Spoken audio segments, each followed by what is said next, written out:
Let's do a quick show of hands. Who here is sleeping less than 5 hours a night? Who here is sleeping more than 7 hours a night? Nice. Fun and also scary fact. Men who sleep less than 5 hours a night have significantly smaller testicles than men who sleep more than 7 hours a night.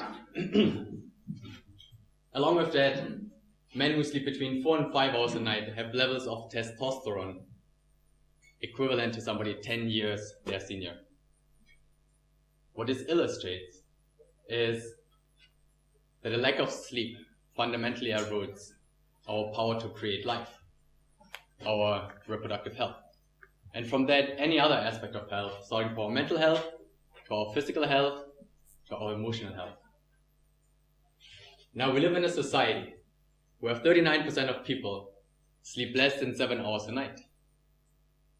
Research also shows that sleeping less than 7 hours a night doubles your risk to get cancer.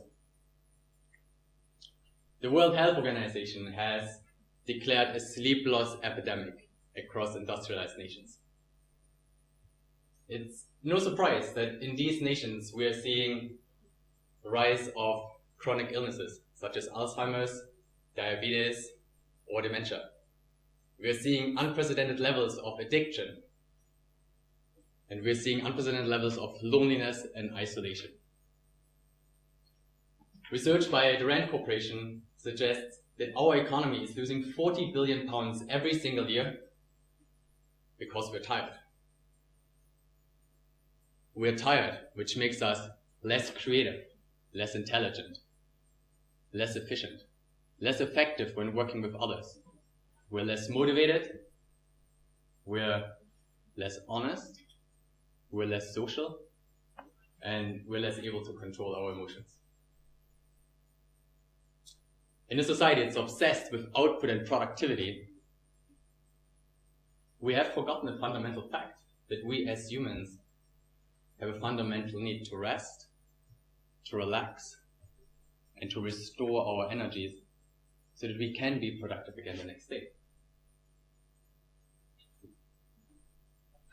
It was in the summer of last year when my friend Will recommended me to read Matthew Walker's book, Why We Sleep. This book has been nothing short of life-changing for me. In the past, I viewed sleep as 8 hours of wasted time. Now I'm seeing sleep as 8 hours of peak performance. The only thing being that I'm unconscious for most of the time. In times where we're experiencing increasing uncertainty, rapid changes in our external world, our ability to learn and to evolve as humans is our biggest competitive advantage. And sleep is our most undervalued tool to do that. Matthew Walker beautifully illustrates how deep sleep helps us to forget the things we don't need any longer, to let go of character traits that don't serve us anymore, to make room so we can learn new things, to build new skills that will make us successful today and in the days to come.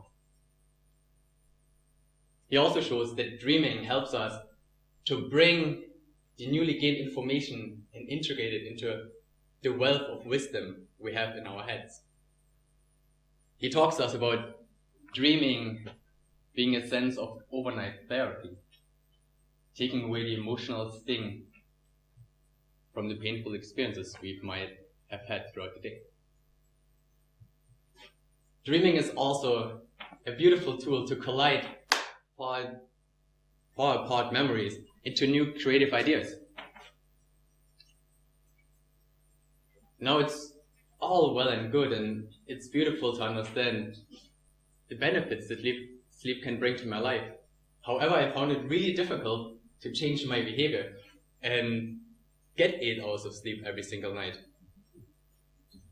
Now, in Atomic Habits, James Clear presents a beautiful, simple model for behavior change based on 3 concentric circles.